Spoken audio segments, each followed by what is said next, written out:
Hello, and welcome to Inside the 59. My name is Brandon Starks, and I'm the Executive Director of the Brumos Collection, and also your host for this video series. In today's Inside the 59, we're going to spend a little time with our front-runner section, or our Porsches. You'll notice around me that most of what we have are race cars. And the reason is that we find it interesting that many race cars developed new technologies that make cars faster or more efficient or stop better, and then those technologies are transferred to road vehicles. Another way this is done is through supercars, and we thought it would be interesting to look at our 959 and our 918 Spider and see how those technologies were created and then used in the cars of tomorrow. Supercars serve a lot of functions. Aside from being the flagship vehicle for a manufacturer and to showcase everything that manufacturer is capable for, oftentimes, like with Porsche, they're used to create new technologies or processes or materials that then get transferred to consumer cars. And Porsche's been doing this since their first supercar, the 959, that was built in the 1980s. That car is widely credited with saving the 911 prior to the arrival of Peter Schutz. Peter teamed up with Helmut Bott, and they created the 959 project as a way to create new technologies and to make the 911 relevant again.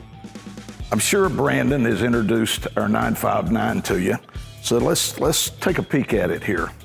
As he mentioned, this was Helmut Bott's car. That makes it very special to us. It was a pre-prototype, and we think the sixth vehicle. Inside the 959, it's basically the 911 dash that all of us remember, but some of the instruments are different, particularly this one. There are three fine adjustments. You have one that is for snow and ice, then you have rain, and then you have sunny weather or dry conditions. And then you have one fourth choice, and that is traction. This gauge over here tells what percentage of lock the rear diff is in, and then this one tells what percentage torque you've got delivering to the front axles. You can adjust the ride height in three different positions here. And then you can adjust the stiffness of the shock, basically the dampening of the shock absorbers. The driver can adjust the way he wants the car to drive in certain road conditions, which was just so far ahead of its time. Fortunately, you get to see some of the components. We're doing a good big service on the car. The turbochargers are exposed, and the air filter is off, so a lot of the engine components are exposed. Intake manifold, you got throttle position sensor, you got auxiliary air regulator. This car, as you know, has an air-cooled block and an air-cooled cylinders, but it has water-cooled heads. It's a parallel coolant system, and it actually even cools the turbochargers. Dual intercoolers for both sides.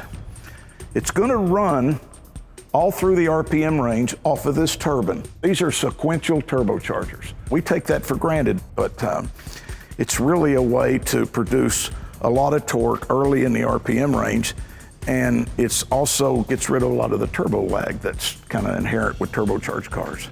So let's raise it up, and we'll see some components that you don't see a lot on these cars. You've got twin overhead cam, 4 valves per cylinder. You've got water pumps on both sides that are driven off the exhaust cams. You've got oil pumps on both sides driven off the exhaust cams in the front. And each one of them fill the little oil reservoir that's in the bottom of each of the turbines. You'll see it's double wishbone suspension, but these are the ride height adjusters. These canisters that look like shock absorbers, they're basically hydraulic canisters, and that's what raises and lowers the car. There are 4 of them on there. And then you've got the coil springs. Were this a sport model, it would not have the ride height adjustment, and it would have 2 of these coil springs. This is our 2015 Porsche 918 with the Weissach package. If you notice, it's got the Brumos livery on it. That was special ordered and painted in the factory specifically for us. And along with the Weissach package, you'll notice the carbon fiber accents along the car. That helps it be a little bit more lightweight than the regular 918. Along with that, the carbon fiber monocoque chassis was very specific to this, and it kind of derived from the Carrera GT. And there's other hidden features about this car that derived from, like the all-wheel drive system that can be related back to the 959 that we've talked about earlier. Other things that allowed this car to be lightweight were the magnesium wheels that are specific to this car.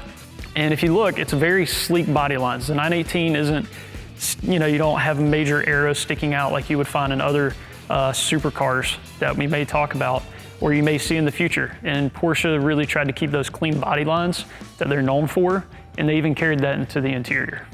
From this angle, you can see the carbon fiber door still there, and that is actually part of the chassis. And that would also connect to the subframe itself where the engine sits. And if you look down in, there's really no insulation in this car, and that's part of the Visoc package. There's really no insulation in this car. You're just sitting in the carbon fiber tub there. And then as we get closer, you'll notice on the steering wheel here, you've got what many people would know as a map switch, commonly seen in a lot of Porsche race cars. And with that, you have 4 different settings. In this switch, it allows you to go from electric mode to hybrid mode to sport mode into race mode. And each of those tells the computer of the car what kind of energy it needs to output. And when race mode's activated, the car lowers and the rear spoiler opens up. If you go back to electric mode, spoiler drops down, and now you're back in full battery power mode. As we look at the 918, we cannot forget the hybrid technology.